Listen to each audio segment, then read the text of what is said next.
And there we go. As soon as you start hearing that beeping, you press start. Then you just make sure all the enemies are gone. And once all the enemies are gone, the refueling plane will come, and you'll start the refueling sequence. And here it comes now. You see your radar zooming in. And you're going to see the nozzle on the radar.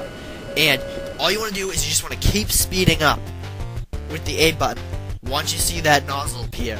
And don't pay attention to the directions at all. Just keep speeding up, and if it says down, down, or up, up, just do that. And if you see the nozzle move to the left or right, you steer to switch your directions. And now see, I made a successful connection. It refilled my fuel and my missiles.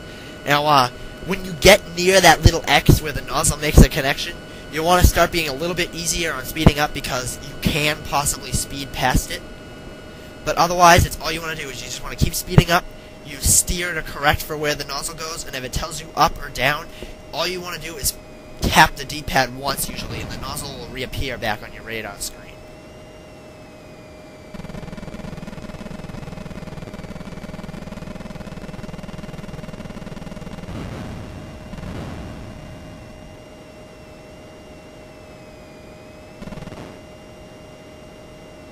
Now, at this point, you do not want to use any missiles. You want to save them for when you get against the aircraft carrier.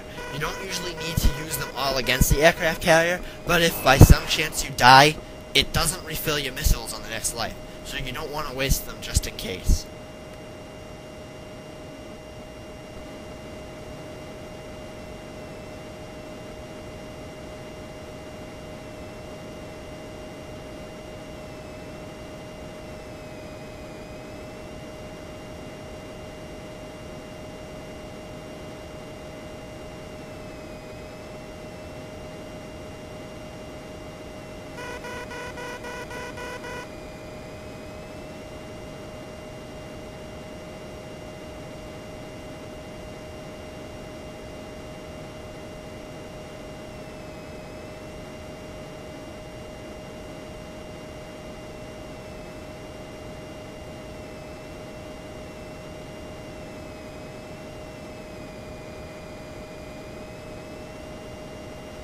Now, you can see I'm kind of like bouncing the plane up and down now.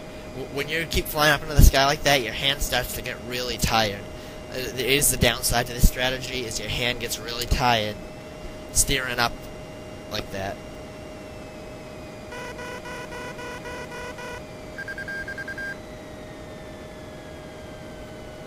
Now, we're finally going to attack the aircraft carrier. Now, this is where your hand gets a rest, because the game takes control and it descends your plane, and which, by the way, you can't rest at any other point because there's no pause button. But once you come down to just below 4,000 feet, the aircraft carrier will come into view, and immediately you'll see that it's going to fire two missiles, one up and one down.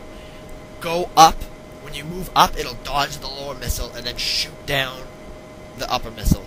Watch out for the planes coming. You might want to shoot one or two of those down because they'll fire their machine gun fire at you. Watch out because the carrier will also fire machine guns at you. And then whenever you get the chance, just fire your machine guns at it and fire off missiles at it. Just make sure you don't get hit. And here it comes. See, there it goes. It fires two missiles, one up, one down. So the plane's coming. You can see that the carrier keeps shooting constant machine gun fire. And every time you have that little break, you want to dodge it. And see, that didn't have much energy. It was easy. It went down pretty quickly. And now we go to the next landing. The next two targets in the last missions won't be as easy. Now, this landing is just the same as the other ones, although your speed usually starts off much lower. But aside from that, it's pretty much the same. So, there's no new strategies here.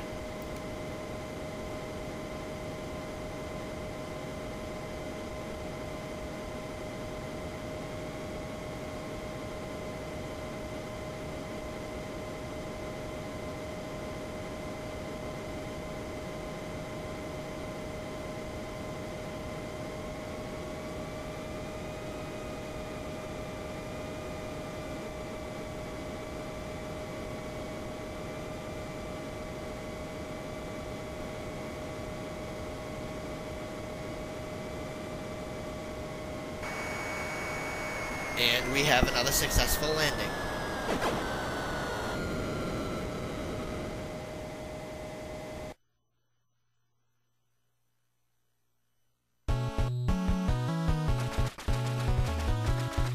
Okay, so mission 3 is destroy an enemy base.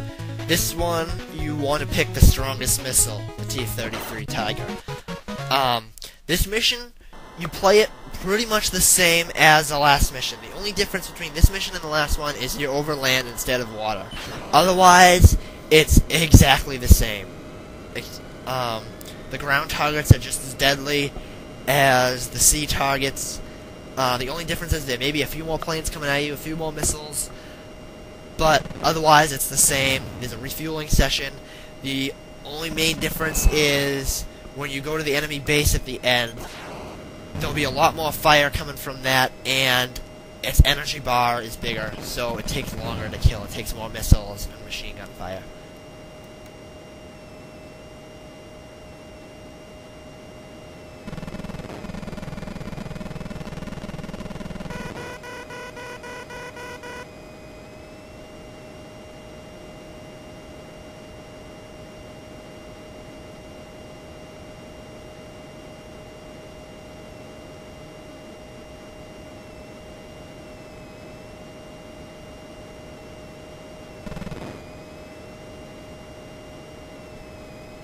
Now, this game isn't as bad as some people might think.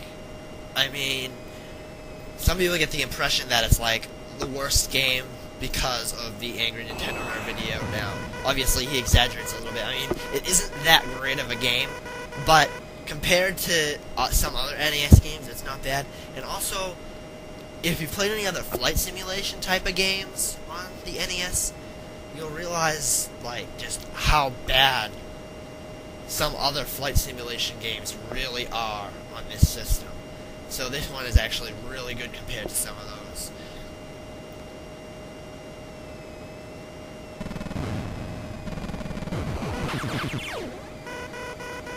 Now, I just got hit by machine gun fire there. That's something you really want to avoid, because now I only got to get hit 3 times when I go against the enemy base, and I'm dead. I have 1 less chance of getting hit, and that's definitely something you want to avoid, and it's something that you really, really want to avoid, as you'll see happens to me in the last mission. You just really, the machine gun fire, it starts to get really important that you dodge that, almost just as important as the missiles.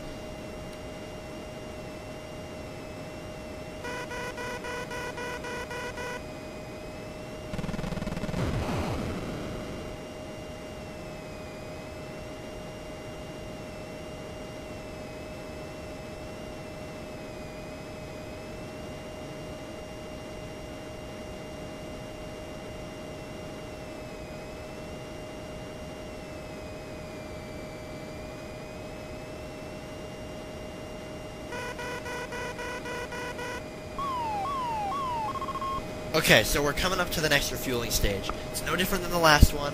It's the same strategy. You just want to speed up, keep the nozzle on your screen. If it says up or down and the nozzle disappears, you just usually want to tap the D-pad once and it'll show back up on your radar. And you just want to steer left or right to keep it lined up with the center of your plane. And you just want to get it to the middle of that little X.